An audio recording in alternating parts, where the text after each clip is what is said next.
Hello, biology students. We're going to do lab 3.3, protein synthesis, STEM case on gizmos. Make sure you log into Clever and then you go under scroll to science, pick gizmos in Clever, pick the protein synthesis simulation, and you need to be able to do your work in gizmos as well. Make sure your answers are in a color other than black.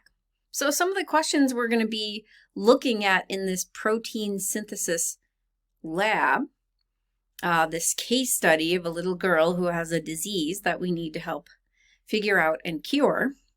What are white blood cells and why are they important? What's wrong with Lucy? Making sure we use white blood cells in our explanation. We're going to look at what is HIV, why we think Lucy may or may not have HIV, and what is ADA-SCID,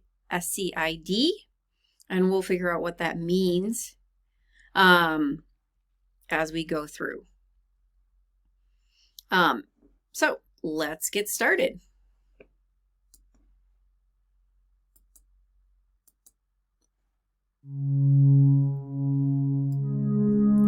So here's Lucy and her mom. This is a pediatrician's office. I'm going to shut off the crazy music here. So her mom is speaking. Hello, doctor. This is my daughter, Lucy. She's 18 months old. For the past year, Lucy's been getting a lot of ear and skin infections. She just can't get healthy. We can select the orange terms to learn what they mean. An infection is when the body is attacked by microorganisms like bacteria, viruses, and parasites that shouldn't be in the body. Usually your white blood cells, your immune system takes care of that. Let's see Lucy's medical report. In healthy people, the immune system fights the bacteria and viruses that cause infections. Because Lucy is having a lot of infections, there may be a problem with her immune system. So there's a white blood cell chasing a bacteria. Let's send Lucy to the lab. We're going to take a sample of her blood.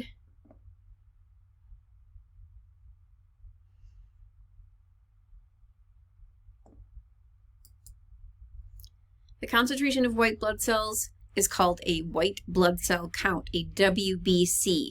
And we want to compare Lucy to the normal range.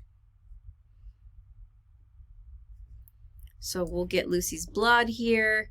She's below 5,500, so she has a low white blood cell count, which is indicating that something's up with her immune system. So we'll click low here.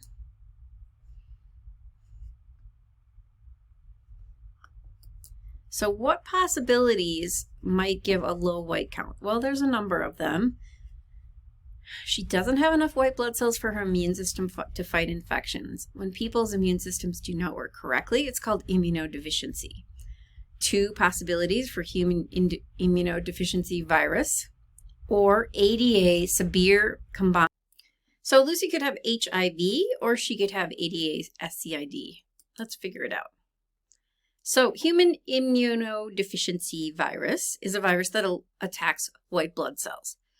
The virus enters the cell, makes more HIV, and then those viruses go out to attack other cells to make more HIV in a positive feedback cycle. HIV can destroy most of the white blood cells, causing people to get other infections, and that's often a symptom of folks who have HIV. And if you have HIV, you have the HIV proteins in their blood. Remember, HIV is the precursor to having AIDS. ADA, severe combined immunodeficiency, is an enzyme that breaks down a toxin called deoxyadenosine that kills white blood cells. In ADA-SCID, the ADA enzyme does not work correctly and the concentration of the toxin increases. Here's a working ADA enzyme. The toxin goes in, gets broken down, all good. People with ADA-SCID have high concentrations of deoxyadenosine in their blood. So let's look at Lucy's blood. Are there any HIV proteins? Nope. Let's look at her deoxyadenosine, that toxin that kills white blood cells. Normal range is 9 to 13. Hers is 34, almost triple what's the normal range is. And so that's way too high.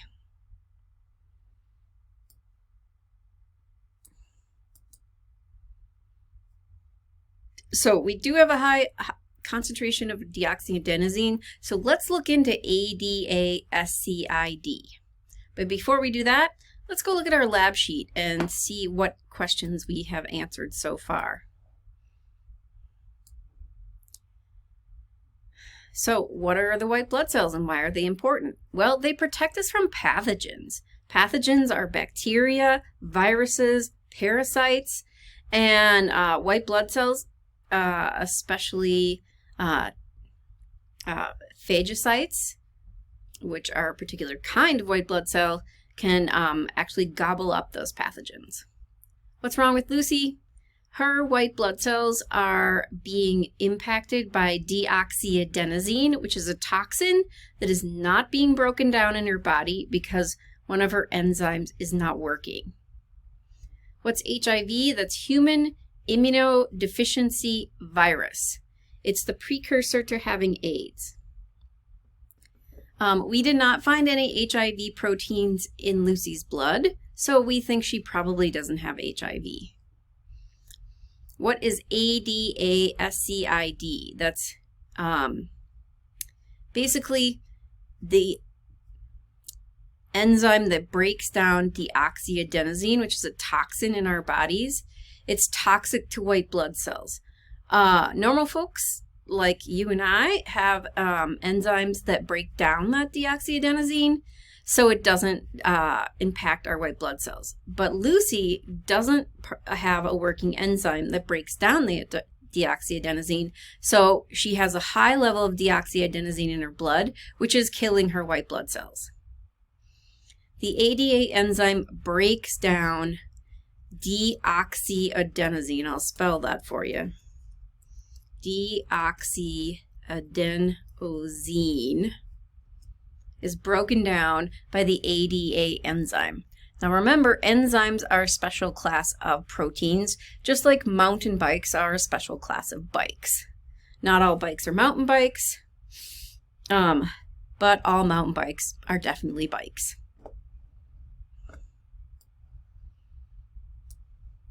Let's interpret the data here. Choose the disease that is causing Lucy's infections. Well, based on the data, she doesn't have any HIV protein, so that's not very likely.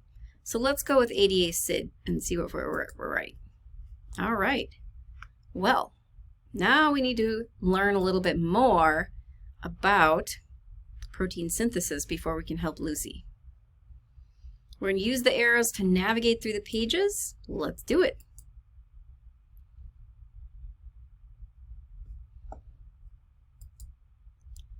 So there's white blood cells and there's red blood cells. Your white blood cells, there are actually several different kinds of white blood cells, and they comprise your immune system.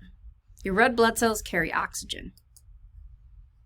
Lucy's white blood cells are dying because of a problem with her ADA enzyme. Normal ADA is going to break down that deoxyadenosine, no problem. But that's not what's happening in Lucy. She's not breaking down her deoxyadenosine, so we need to figure out why and what we can do for her. We'll need to investigate proteins and how they're made. Let's take a closer look at the ADA enzyme. Enzymes are types of proteins that speed up chemical reactions.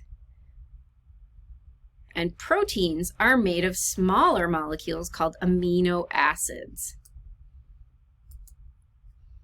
The amino acids have to be assembled in the correct order to create a working protein that's the right shape. This protein in question here happens to be an enzyme. An enzyme is a special class of proteins. Proteins are made of chains of amino acids, just like you can make chains of beads you could make a lovely necklace here out of different beads, you can make a lovely protein out of different amino acids. So this is going to be a stand-in, a model, a crude one, for making a protein. Each one of these beads is going to represent an amino acid. Proteins fold in specific shapes because of chemical properties of each amino acid.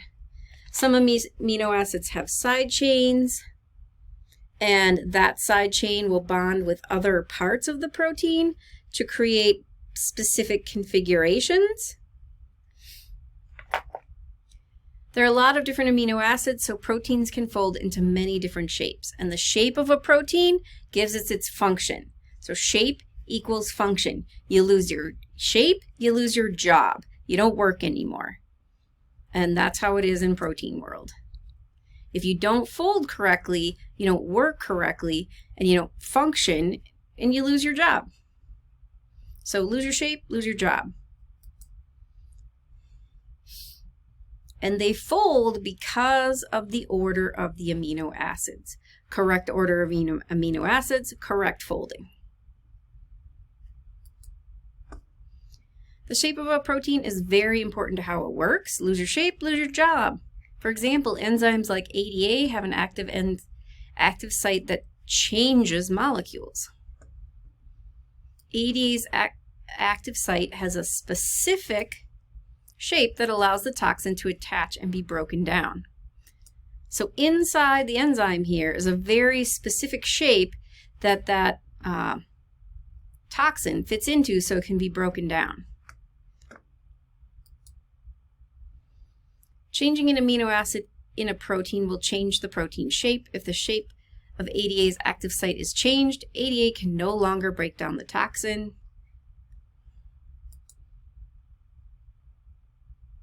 If we unfold this, even if we substitute one amino acid, a single amino acid, it won't fold correctly.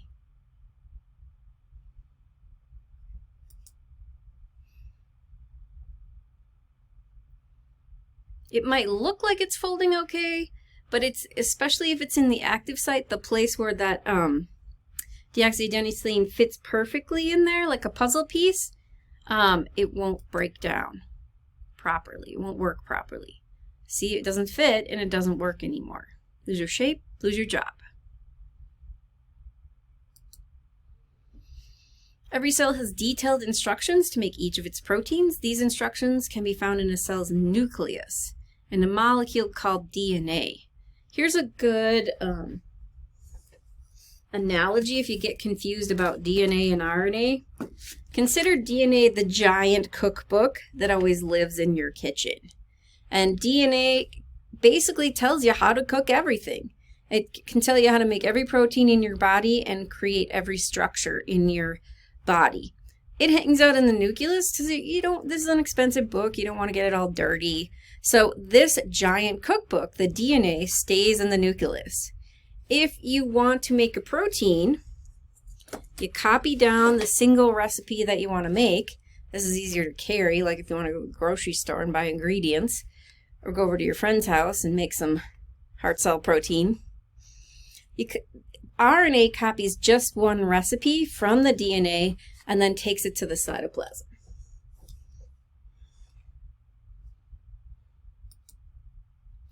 So the shape of the DNA is called the double helix because it has two strands which are connected to each other like a ladder. So here's a ladder. Here's the DNA structure here, and you can see it has two sides. The bonds in the middle here are broken. I was doing some transcription there.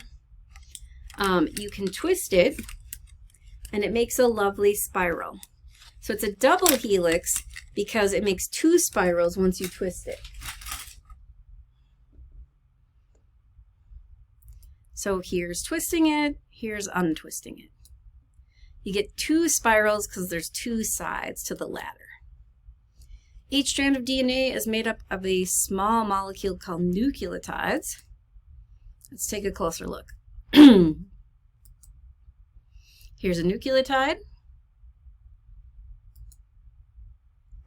Nucleotide has three parts: a sugar, a phosphate, and a nitrogenous base. The sugars and the phosphates make up the backbone. The phosphates bond to the next sugar and kind of hold the whole thing together, and the nitrogenous base holds the information.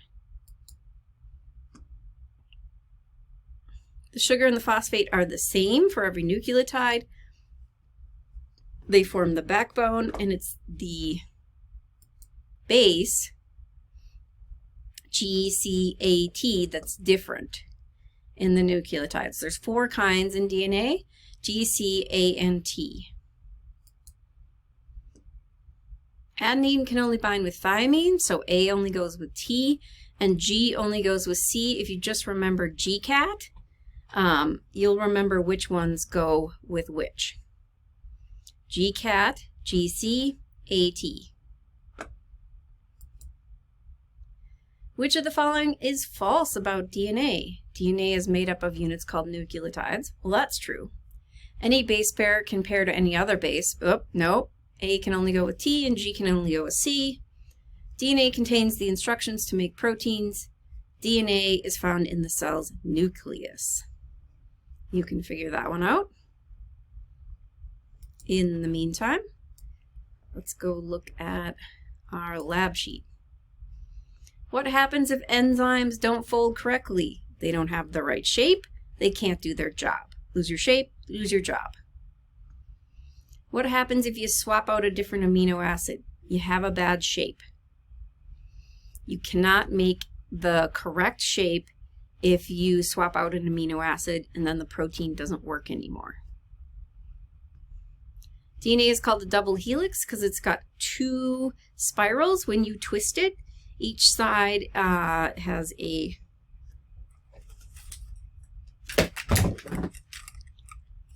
this creates one spiral, and this side creates this other spiral. Each side of the ladder creates a spiral when you twist the DNA. What's the difference between the nucleotides and DNA? Well, those are the bases. GCAT are the bases. I'm going to let you decide this one. You can figure it out in Gizmos. What are the 2 steps in making proteins, and where does each happen? And then we're going to, there's a hint right here in the screenshot, and then we'll talk about transcription.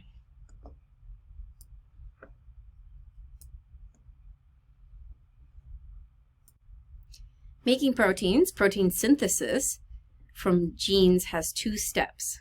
Step 1 is transcription, happens in the nucleus. That's where you copy down the recipe for one gene, just one gene, and you copy it in RNA. RNA is the recipe card. In translation, you take that recipe card to the cytoplasm and you make a protein with it. So in transcription, a transcript or copy of the DNA sequence is made. The transcript is sent to the cytoplasm to make a protein. So we only use half the DNA. We open up part of the DNA, we call it transcription bubble, and the transcript then gets sent to the cytoplasm. The transcript is made out of ribonucleic acid. Like DNA, RNA is made of nucleotides, but there are a few key differences between DNA and RNA. Difference 1, RNA only has 1 strand, DNA has a double strand. Difference 2, this is a question on the lab sheet, pay attention. RNA nucleotides have the base uracil instead of thiamine. Difference 3, the sugar in RNA's backbone is ribose, but DNA uses deoxyribose. So 3 differences, double-stranded versus single-stranded, 1 base is different, and the sugars are different. Each gene has a sequence of bases called the promoter region. The rest of the gene contains the code needed to make the protein coding region. So this is where RNA polymerase is going to come and kind of like clamp on So let's attach that. Now smooshes on there. That's the promoter region. That's a place for the enzyme that makes RNA to get started.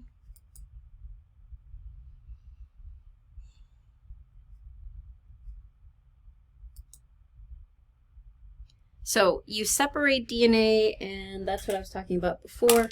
This is called a transcription bubble, where you just pop part of the DNA open so you can copy one gene. Obviously, one gene would be more bases than I have opened up, but that's kind of how it works. You separate the strands, kind of like a zipper. When the DNA strands are separated, the RNA nucleotides pair to one of the strands. This makes the RNA transcript. Remember, the base pairing will be slightly different because RNA uses uracil instead of thymine. Let's make some RNA transcript. So the nucleotides are coming in.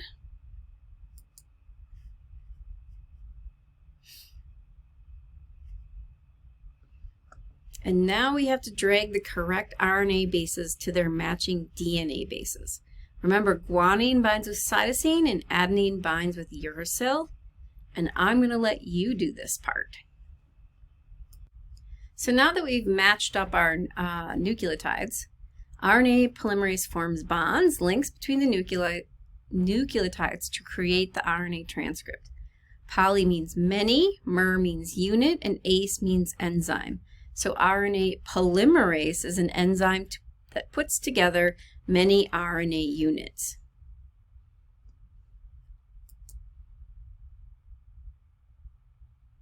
And you can see the RNA starting to be created. And it's kind of spilling out of the enzyme right here.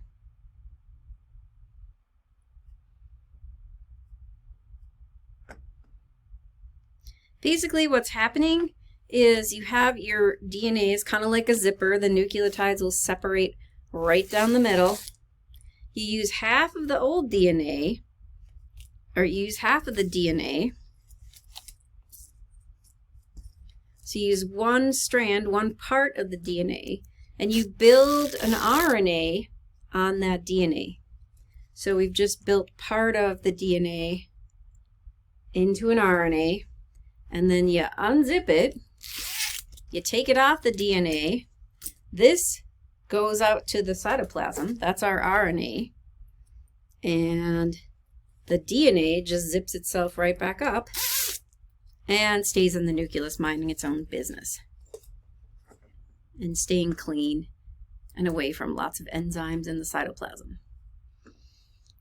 RNA polymerase continues until the entire gene is copied. DNA strands reconnect as they leave RNA polymerase.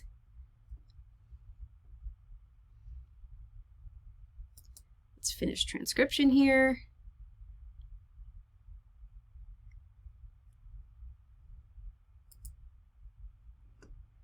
Because it sends a message from the nucleus, from the DNA, the RNA transcript is called messenger RNA.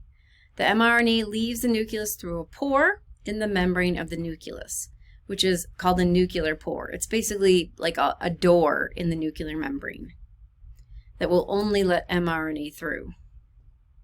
Now let's look at the second step in making proteins from genes. Let's look at mRNA here to do translation. In translation, mRNA goes to a part of the cell called the ribosome. Before we get too excited about ribosomes, let's look at our lab sheet briefly here. So what are the two steps in making proteins and where does each happen? There's a clue there. In transcription, a transcript or copy of the DNA sequence is made. The transcript is sent to the cytoplasm and used to make a protein. What is the transcript called? Hopefully you remember. What do you make from the DNA? What are the three differences between DNA and RNA? There's a hint right here. If you zoom in, hopefully you matched up the correct bases and you know how to do that. You can just write the base in the box. What puts the RNA nucleotides together? There's a hint here in case you forgot. We'll look at translating here in just a moment.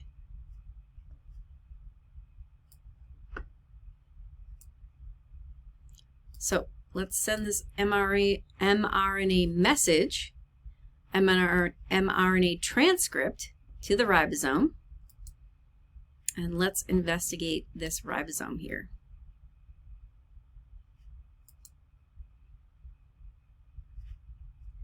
The ribosome works with the mRNA and reads the nucleotides in groups of 3. That group of 3 is called a codon. This would be read AUG, GCA, CUG, UUC. But you can think of it as like 4 words: cat, sat, mat, pat, or something like that. These letters make up a code that tells the ribosome and the tRNA what amino acid should be put together. Each codon codes for an amino acid needed to make the protein. Scientists have found out which codons code for each amino acid. They're shown on the codon wheel. Let's learn how to use that codon wheel. The first codon is AUG. Nearly all our mRNA sequences start with the codon AUG. So we press A first, then we hit U, because it's A and then U, and the last one we'll hit is G. And we know that's methionine, the amino acid that the tRNA is going to bring to match this first codon is methionine.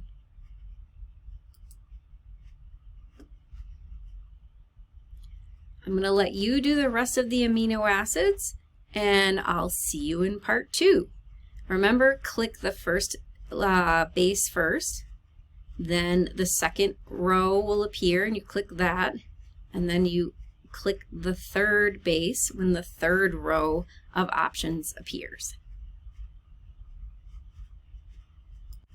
We'll finish translation in part 2, and hopefully we'll get Lucy all cured.